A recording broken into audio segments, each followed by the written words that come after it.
पिहू आज काय खायचं? आज पनीरची भाजी. खरंच? हो. तर आता पनीर बनवायची तयारी सुरू आहे आणि इथे मी पनीरचं जे हे असतं त्याला धुवून घेतलेलं आहे स्वच्छ आणि कोरड्या कापडावर त्याला ठेवून मी त्याला कट करून घेणार आहे छोटे छोटे पीसेसमध्ये. आणि इकडे आपण 1 पाव पालक जी आहे ती उकळून घेतलेली आहे आणि ती पालक मी थंड पाण्यामध्ये तिला गार करायला ठेवलं आहे. त्याच्यानंतर मी याची फाईन पेस्ट करून घेणार आहे.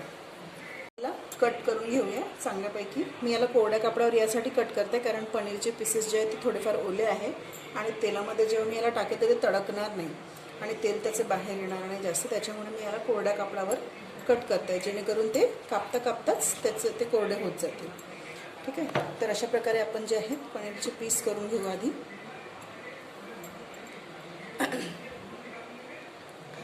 कुणाला जर पनीर जर तळून आवडत नसेल तर तुम्ही बिना तळलेले पण पनीर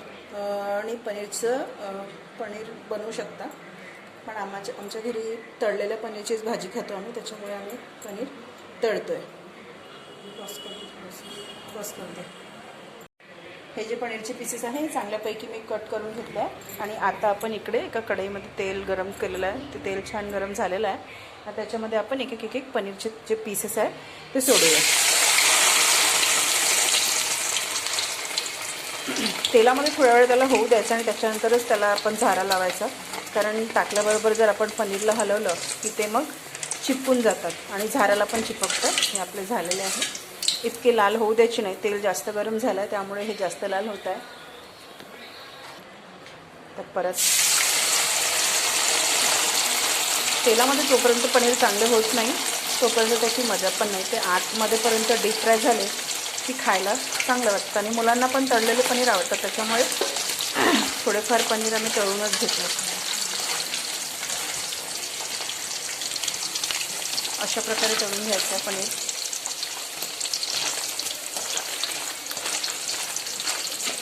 अशापैकी झाले पाहिजे. छान गोल्डन ब्राऊन झाले की मग ते चांगले दिसतात.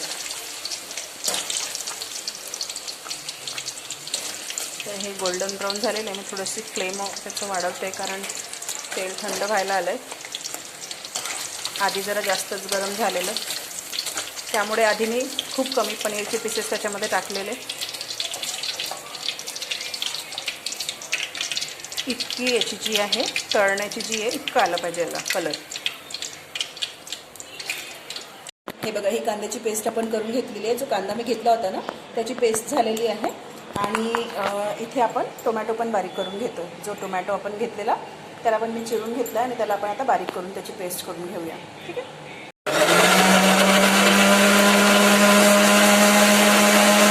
टोमॅटोची पेस्ट पण आपली तयार आहे. ठीक आहे. आता आपण पालकची पेस्ट करून घेऊया. बंद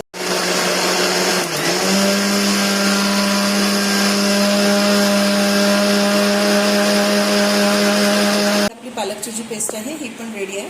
आता आपली टोमॅटो कांदा आणि पालक तिन्ही पेस्ट तयार आहे. आता आपण फोडणीची तयारी करूया. इथे मी कोरडे मसाले घेतले आहे. यामध्ये मी 1 तेजपान घेतलेला आहे. इथे 2 चमचे मी तिखट घेतलेला आहे. 1 चमचा मी गरम मसाला घेतला आहे. 1 चमचा धना पावडर घेतला आहे.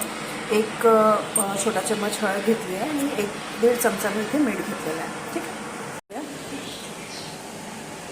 त्यानंतर आपण जी कांद्याची जी पेस्ट करून घेतलेली होती ती कांद्याची पेस्ट टाकू.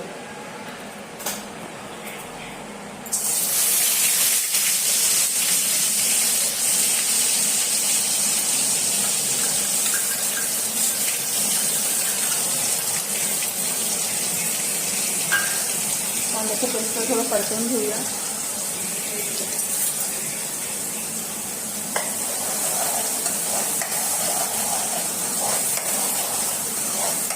कांद्याची पेस्ट परतली थोडीशी ब्राऊन झाली की यामध्ये आपण टोमॅटोची पेस्ट टाकूया. आपली टोमॅटोची पेस्ट आहे ही आपण याच्यामध्ये करूया.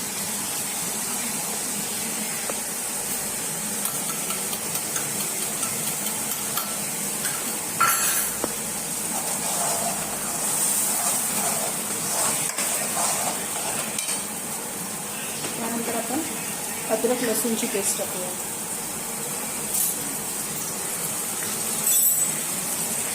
तर मी इथे 2 टीस्पून अद्रक लसूणची पेस्ट घालते. Sorry table spoon not tea spoon.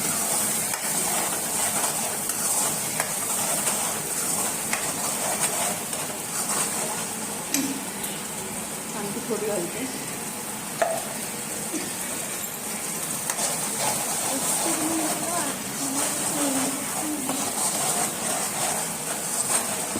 हा मसाला थोडा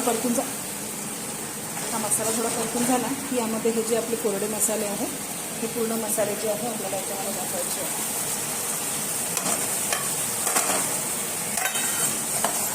याला चांगल्या प्रकारे परतून द्यायचं.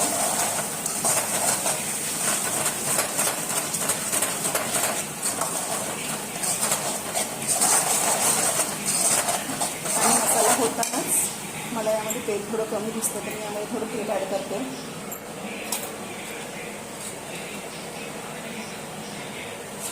तेल थोडं ॲड केलेलं आहे आणि यामध्येच थोडीशी कोथिंबीर पण घालणार आहे.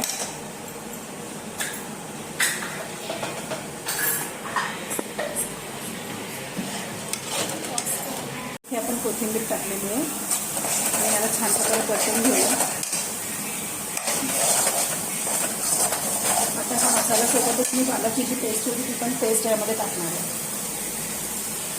ही आपली पालकची पेस्ट आहे आणि ही पण मी याच्यामध्ये